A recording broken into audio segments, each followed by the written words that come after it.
Bring in show music, please. Today on Squawk Pod, a new slew of executive orders from President Donald Trump.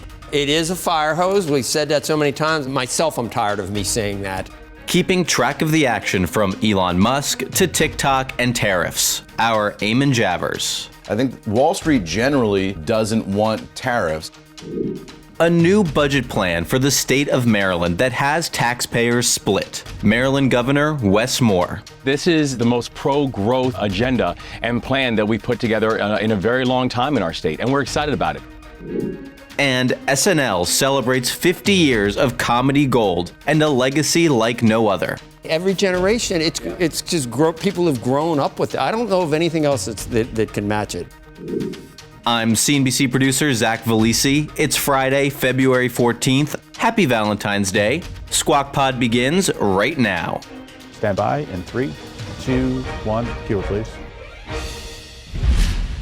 Good morning and welcome to Squawk Box here on CNBC. We're live in the NASDAQ market site in Times Square. I'm Kelly Evans along with Joe Kernen this morning. Becky and Andrew are off. Let's get to Eamon, Jeff. You got any hair left, Eamon? I know it's been on fire. He's in Washington. He was in the Oval Office for President Trump's tariff announcement. You look good. You look fine. You're holding up well. Can you confirm the Constitution and democracy are still intact as of right now? They're still clicking. The main part of my body that was suffering yesterday, Joe, was my feet. The president kept us standing for an hour in the Oval Office taking questions. He did it without any notes, top of the head, responded to every question on every topic, literally for an hour in the Oval Office. So it was a fascinating moment. For you, this has got to be good.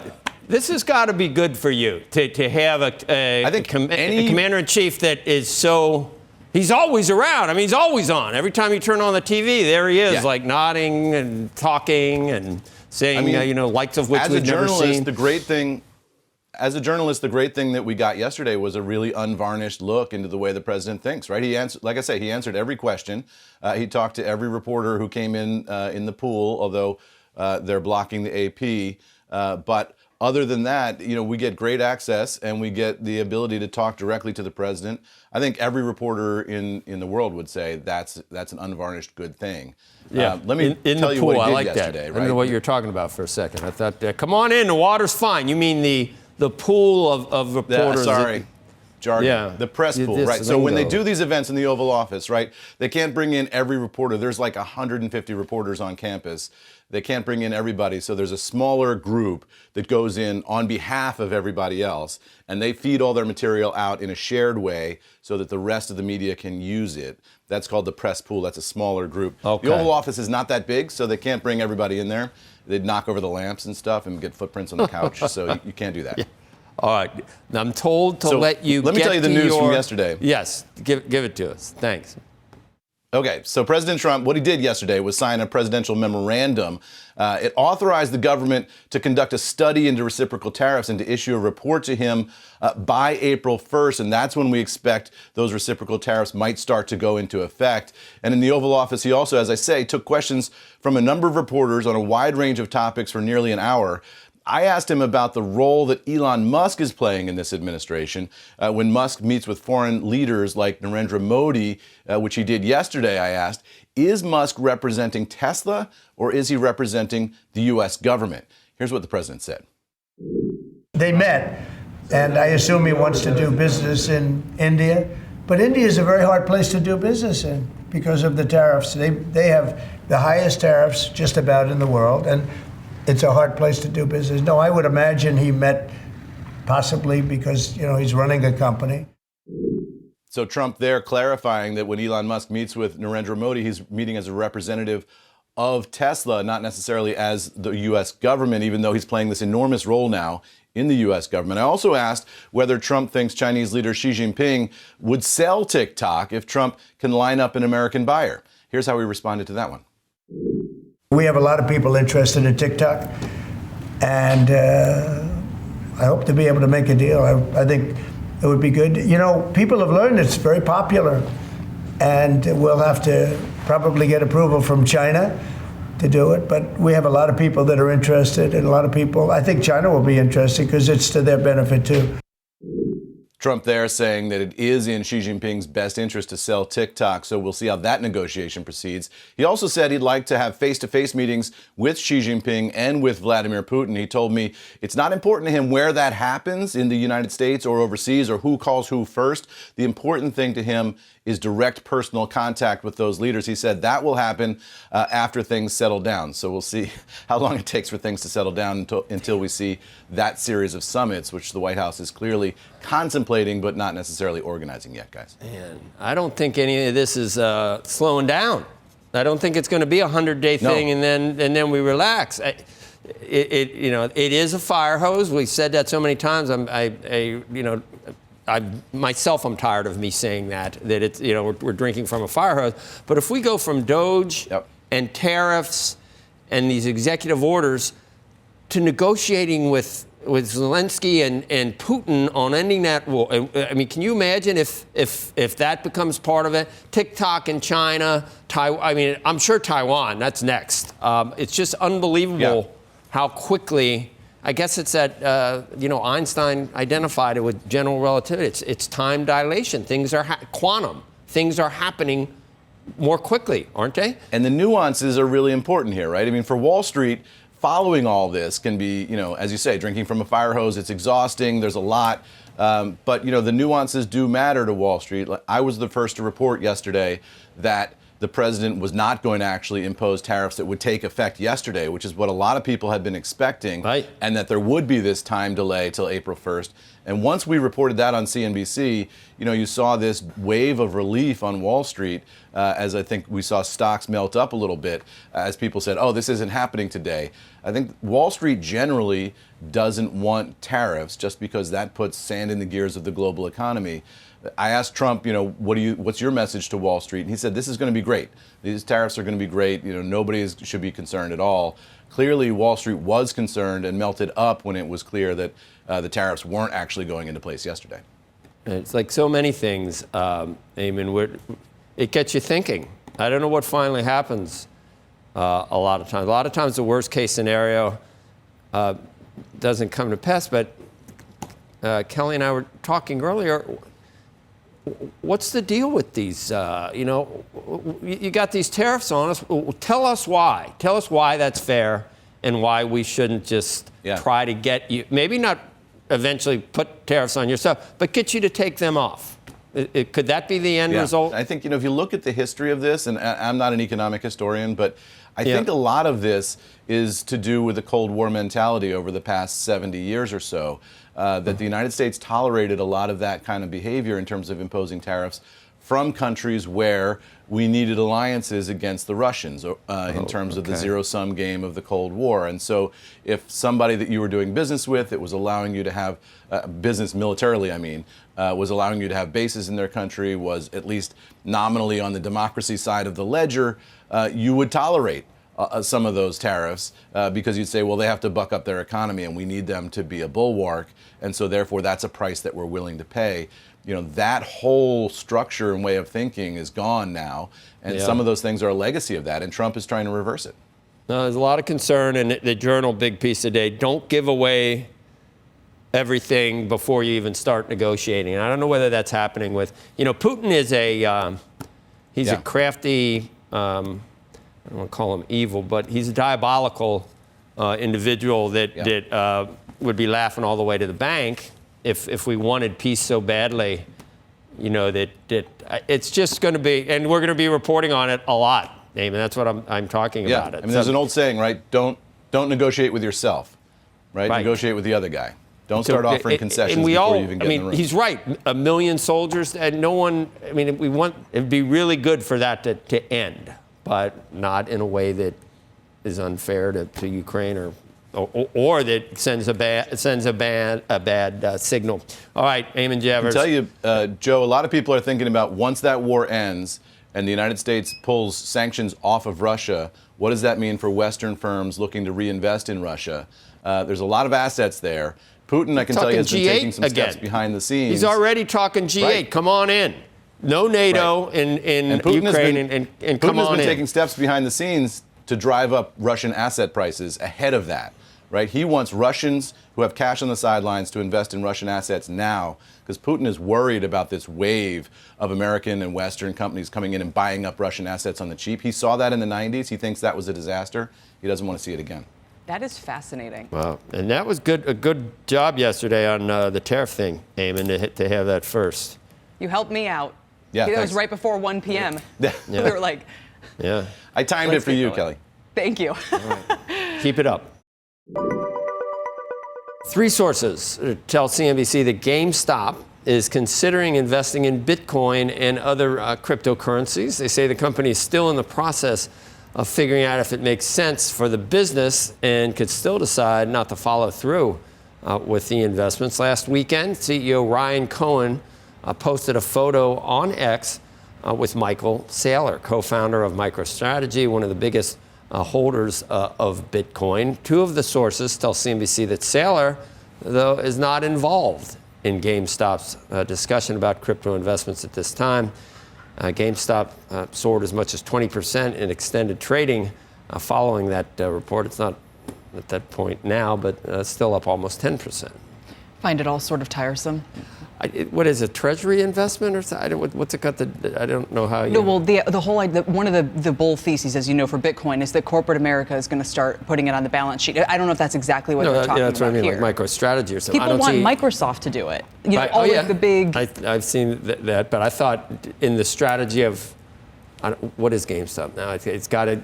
We've always wondered how they transition from bricks and mortar to everything that you get online for gaming now. Yeah, I'm not sure that saying we're going to hold Bitcoin is, you want to hold, you can just go hold Bitcoin. And I know that strategy, acolytes think that they've, reinvented the wheel here on a more profitable way to do so. But the idea that you're going to get bailed out as a company by adopting that, not if it. Now, more broadly, whether companies start putting some of their cash in Bitcoin, fine, that's a little different story. And countries. Right, countries, yeah.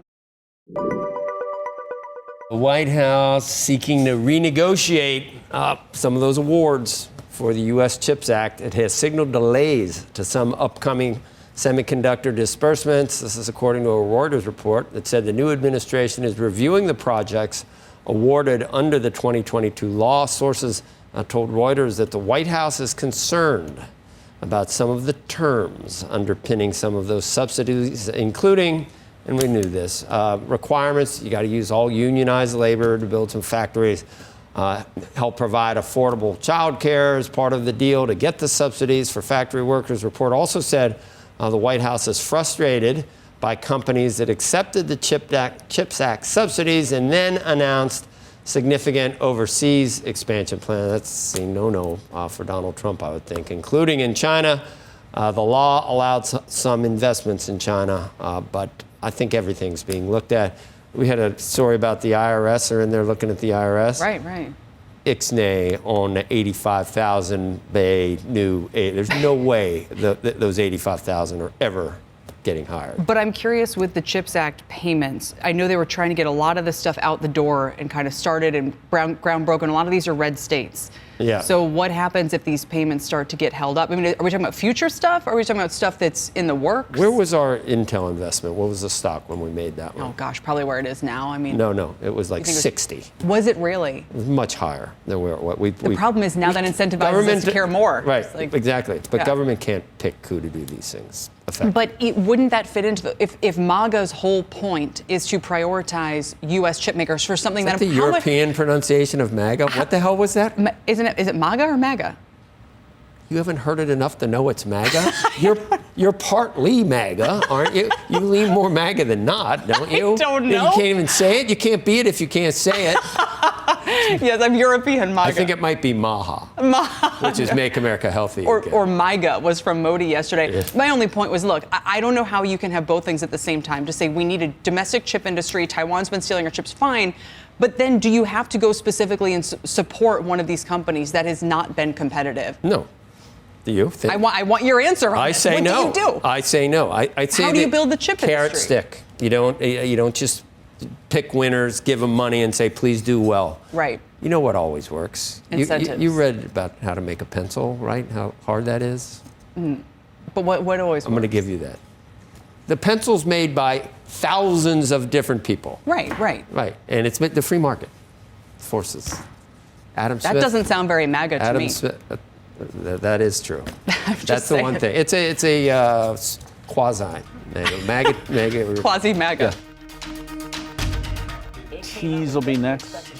Next on Squawk Pod, Maryland Governor Wes Moore on his new budget plan to raise taxes on high earners and lower corporate taxes to achieve a state surplus. People should pay attention to what we're doing when it comes to decreasing the size of state government and increasing efficiency in the way that government actually works for people.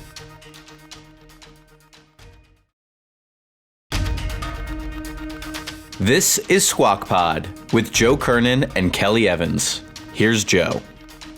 Maryland Governor Wes Moore has unveiled a new budget plan for his state. In addition to raising taxes on the state's highest earners, it eliminates the inheritance tax, lowers the corporate tax rate. Governor Moore joins us now. And Governor, it's good to see you again. It's been a while. We go way back. Great to see you. Good to see you. Is this done? I mean, if I come down and we talk, is there any way I can get you to change your mind on any of these things? Is it a done deal? No, we're still working with the General Assembly to be able to finalize it. But I tell you, this is the most pro-growth agenda and plan that we've put together in a very long time in our state, and we're excited about it because, as you know, listen, I come from the business world, and there's two things you have to be able to do to be able to spur growth. You need to increase your top line, and you need to control your spend. And this plan that we've laid out does two of those things. We're making distinct and specific investments in industries of the future that we know that Maryland has a chance to win in and a chance to compete in. Things like life sciences, AI, cyber, quantum, defense, and aerospace. We're also controlling our spend. And for the third year in a row, I introduced a budget where our general fund is actually smaller than the year before. So we're decreasing the size of government, making sure we're more efficient and modernizing the way government works, and also talking about modernizing a tax code where 2/3 of Marylanders are about to get a tax cut. 82% of Marylanders will either see a cut or no change at all.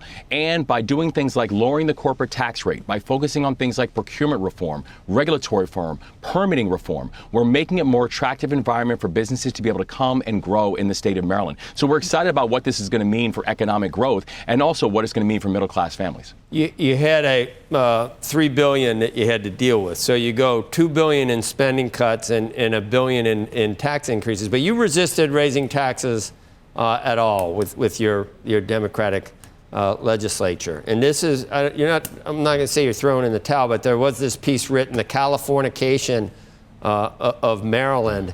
You do get the top rate if you add in some of the Baltimore surcharges and the wealthy counties around Washington, D.C.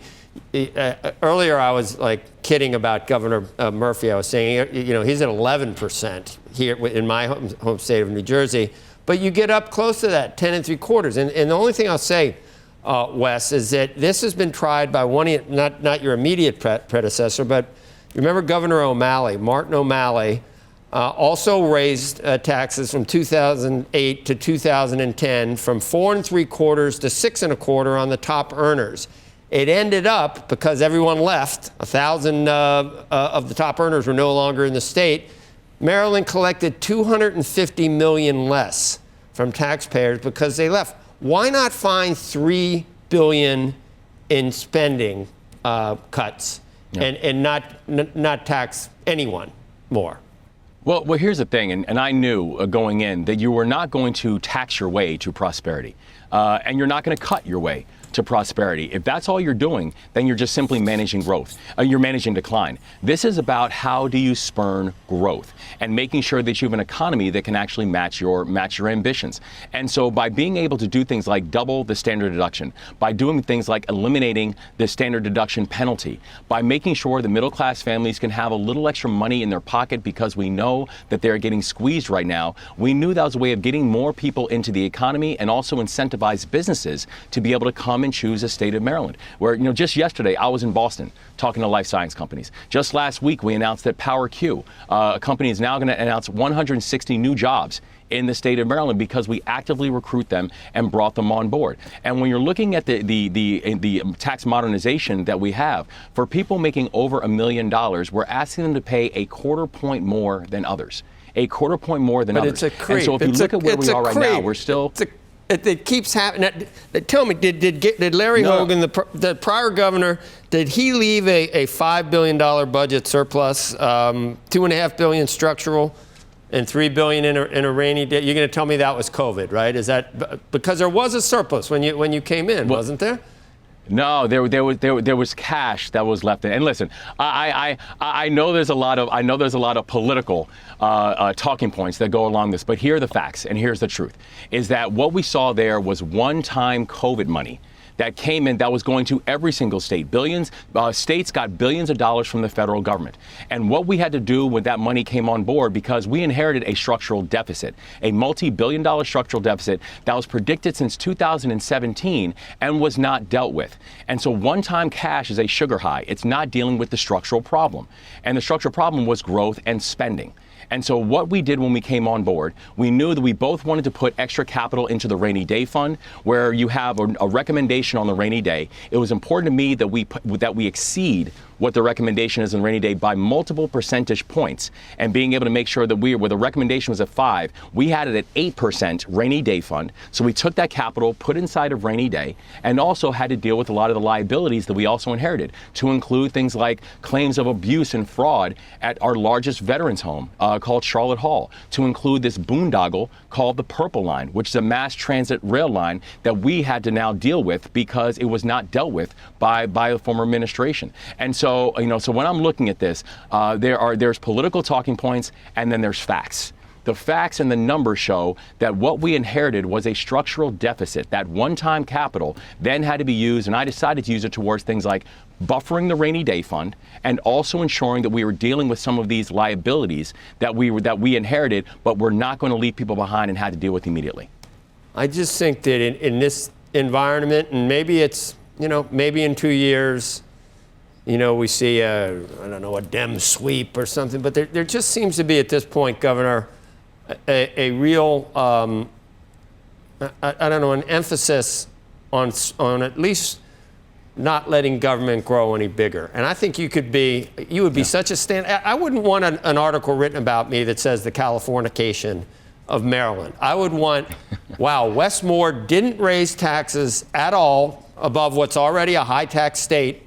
I know you're next to DC, but do the $3 billion in spending cuts and come what may. Don't hate people that have $1 million or more in income. Get them to stay in Maryland. It's a great place. You got great, crab cakes, and it's beautiful. It's a and great industries and great industries. It's the capital of quantum. I'm coming down. It's the capital of life sciences. I know. I'm coming down there. And I love that you said that, because we are inviting.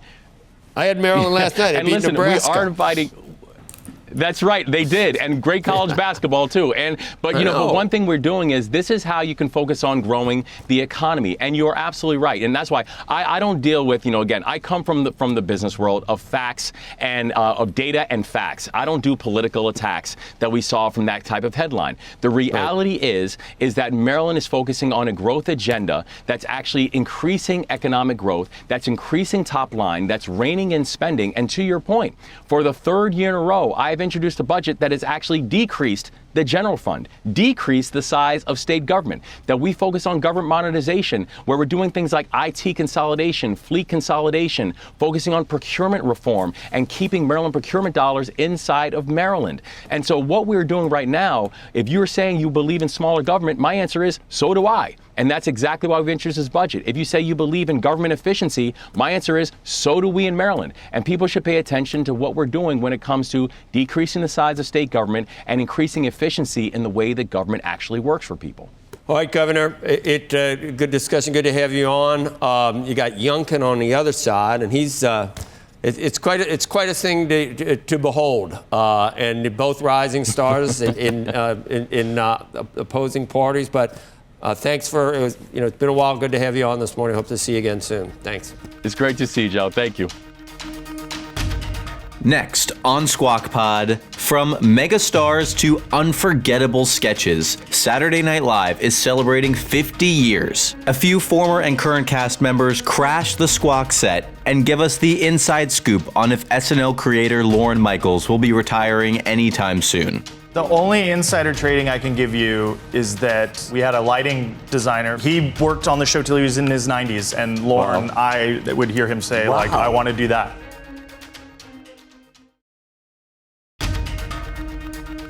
You're listening to Squawk Pod. Watching Squawk Box on CNBC. I'm Joe Kernen, along with Kelly Evans. Becky and Andrew are off today, but that doesn't mean that things stopped happening. In fact, even though is it a Friday? Friday. I'm required to call it that at home now. And Monday is a holiday. Did you know? Yes, yes. Did you know it was Valentine's Day? Today. Yes. Did you know yesterday was the 100th day of school? I'm learning all sorts of. They have the first 100 days for that, too. It's a whole celebration. Now you have to dress your kids up. Then you have Valentine's Day with all the. It's a lot of parent homework. Right. Yeah. And you had how many Valentines? With 3 sets. So you had to bring 3 sets of Valentines to Yes. class. Oh, Yeah. my God. Live. We are live. We're live from New York, only this is Squawk Box. But Saturday Night Live celebrating its 50th anniversary with a star-studded 3-hour live special airing on Sunday at 8 p.m. Eastern on NBC.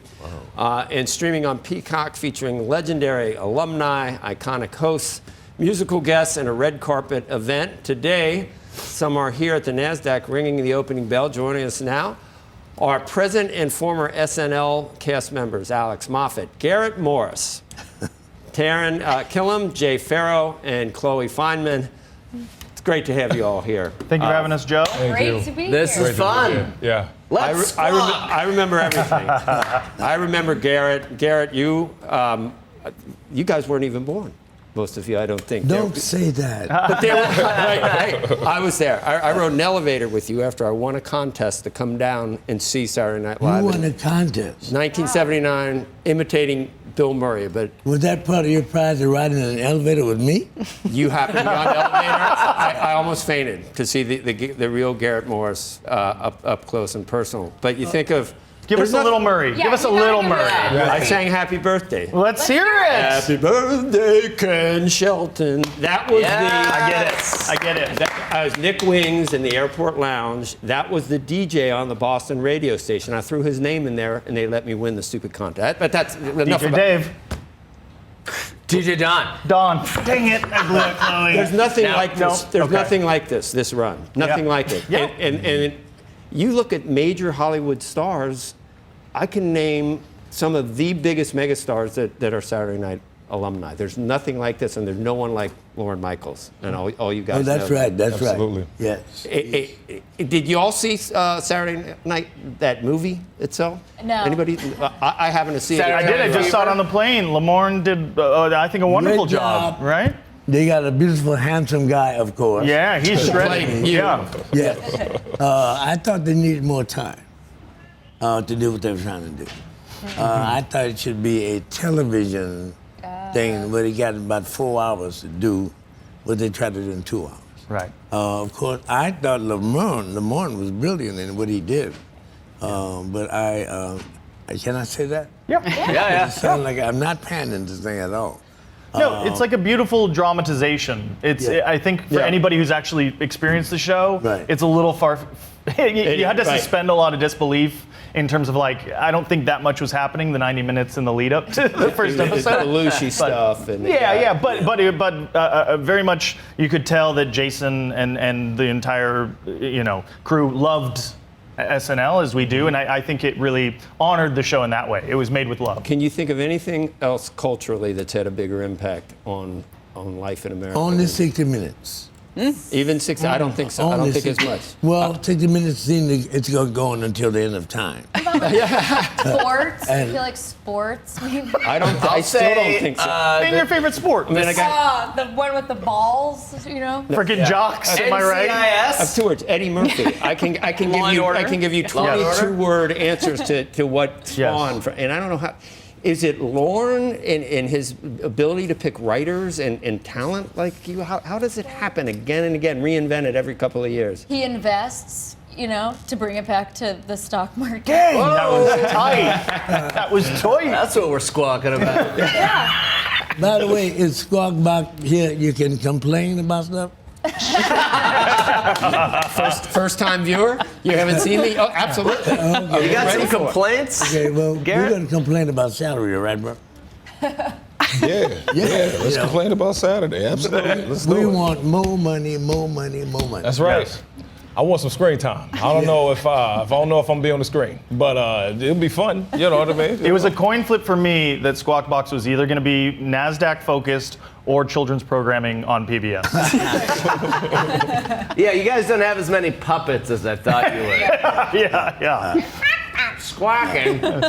You know what a Squawk Box is? It's every investment manager. This guy with 2 drinks in him. Yeah, no, in the old days, man. that would be on a desk and they'd learn what was happening and what the special was on any Oh, given amazing. day. And then This, you drink this it. show is 1995. Okay. So what I was is gonna that? say, it's a Is good that- run for- That's That's 30 impressive. years. That's So- incredible. And I was here then too, but you know what's weird? The way it's Please tell me there's a Squawk Box 30-year concert. That's a good idea. You should. You should. But you have to, I mean, each generation thinks Saturday Night Live is something different. I still think Gilda and Lorraine and John and Bill and Aykroyd. And Garrett. And I'm a And I think of I'm on a boat and Weekend Update. others think Dana or, I mean, every generation, it's just people have grown up with it. I don't know of anything else that can match it. But, sir, if you actually remember me and John and them, you're aging yourself. You should. I know I am. I'm not afraid. I'm not afraid. Yeah. I definitely. I'm definitely It's aging changed. myself. I have people who remember me from that, you know. I have people who remember some other stuff I did and who don't even know about that.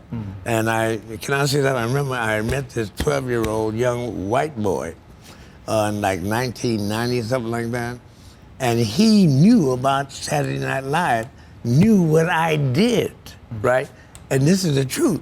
We talked about Elvis Presley. He didn't know who Elvis Presley was. But he knew Saturday Night Live. But he knew I Saturday Night Live. Do we know about Lauren? Is this? He said 50 years would be a good time to, but that doesn't mean he's leaving, does it? No. Do The we know? only insider trading I can give you is that we had a lighting designer, Phil Himes, rest in peace. Sorry to all those in the afterlife having to deal with Phil, calling you too shiny. But he worked on the show till he was in his 90s, and Lauren, I would hear him say, like, I want to do that. Did any of you come from Second City or any of the Groundlings. feeds? Groundlings. Groundlings. Groundlings. Just pointing to Taran. I did all the like Chicago institutions. You did? Like IO, the Annoyance. I did a few things at Second City, but they weren't a big fan of the Moff Dog, so I tend to claim more IO. Now the Moff Dog's on the Squawk Box. DJ Don. Pew, pew, pew. You guys keep making fun of Squawk. Have you seen? No. Have you seen it? It's Anybody cool. seen it? Anybody? We joke when we feel insecure. Yep. Tell me much about wraps it. it Tell up, me about it. I'm familiar with that. I think this is really a pleasure to have you on. And I cannot, I'm not kidding, a 50-year fan, and culturally, I don't think anything comes close. Congratulations. Thank you, John. Thank you so much. Thank you. You're very welcome. Alex Moffat, Garrett Morris, Jay Pharoah, Chloe Fineman. Did I miss someone? Taran Killam, I guess I did say. And Taran. And Taran, last but not least. And that's the pod for today and the week. Happy Friday. Squawk Box is hosted by Joe Kernen, Becky Quick, and Andrew Ross Sorkin. Tune in weekday mornings on CNBC at 6 Eastern. To get the smartest takes and analysis from our TV show right into your ears, follow Squawk Pod wherever you get your podcasts. We'll meet you back here on Tuesday. Have a great holiday. We are clear. Thanks, guys.